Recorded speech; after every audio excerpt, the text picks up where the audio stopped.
BBA fourth year accounting theory বইয়ের chapter earning management থেকে আজকে আমরা 5 নম্বর ক্লাসে আরও 2টা অঙ্কের সমাধান করব, যেগুলো আগের অঙ্ক থেকে কিছুটা ব্যতিক্রম, অন্যভাবে থাকতে পারে।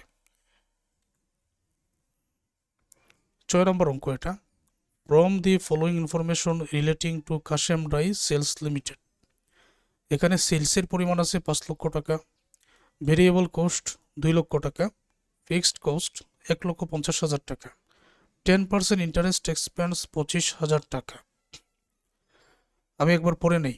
12% prefer stock dividend 21,000, tax rate 40%, number of common stock par value টাকা 100, 2,000। যদি আমরা লক্ষ্য করি, অঙ্কটার মধ্যে আলাদাভাবে ডেপ্টের পরিমাণ উল্লেখ নেই, প্রিফারেন্স শেয়ার অগ্রাধিকার শেয়ারের পরিমাণ উল্লেখ নেই, কমন স্টক সাধারণ শেয়ারের পরিমাণ উল্লেখ নেই, কিন্তু 10% ইন্টারেস্ট এক্সপেন্স বলা হয়েছে। এর মানে হলো ডিরেক্ট এখানে 10% ইন্টারেস্টের পরিমাণটা 25,000 দেওয়া আছে। তো এখন যদি আমরা 25,000-এ 10% বাইর করি তখন আমাদের ভুল হবে। আর এখানে 12% প্রিফার স্টক ডিভিডেন্ড, আলাদাভাবে দেখো এখানে প্রিফার স্টকের পরিমাণটা বলা হয় নাই, ডিরেক্ট এখানে ডিভিডেন্ডের পরিমাণটা বলা হয়েছে। তো আমরা যদি এখন 21,000-এ 12% বাইর করি তখন আমাদের ভুল হবে। Number of common stock, share সংখ্যা 2,000, প্রতি শেয়ারের মূল্য এখানে বলা হয়েছে 100 টাকা। আমরা যদি এখন 2,000-কে 100 দ্বারা ভাগ করে নিই তখন আমাদের ভুল হবে। এই জন্য বললাম যে আগের অঙ্ক থেকে একটু ব্যতিক্রম আছে। তো যেহেতু বিষয়টা বুঝতে পেরেছি, অঙ্ক তো আমরা আমাদের চোখের নিয়ম অনুযায়ী করব। শুরুতে সেলস বসাতে হয়, বসাও।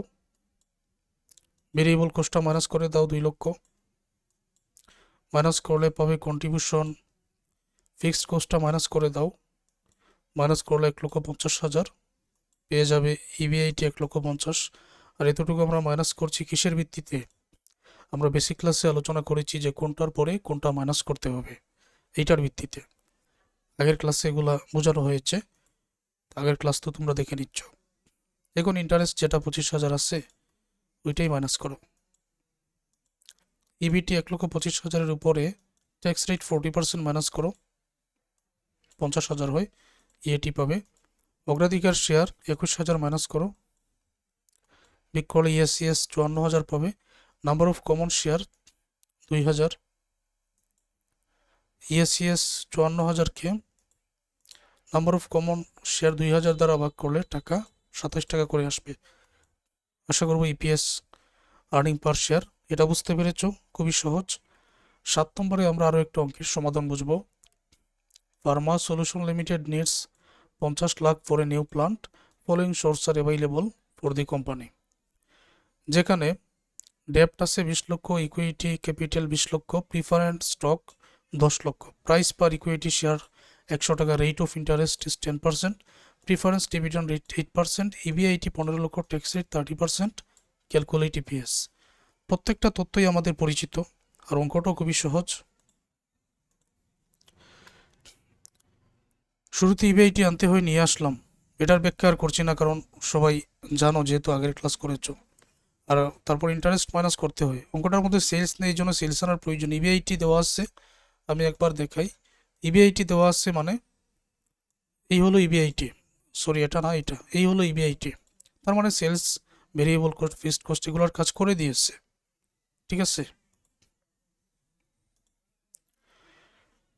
ইবিআইটি থেকে এখন ইন্টারেস্ট ডেপ্টের উপরে 20 লক্ষ টাকার উপরে 10%, 2 লক্ষ মাইনাস করলে ইবিটি 13 লক্ষ।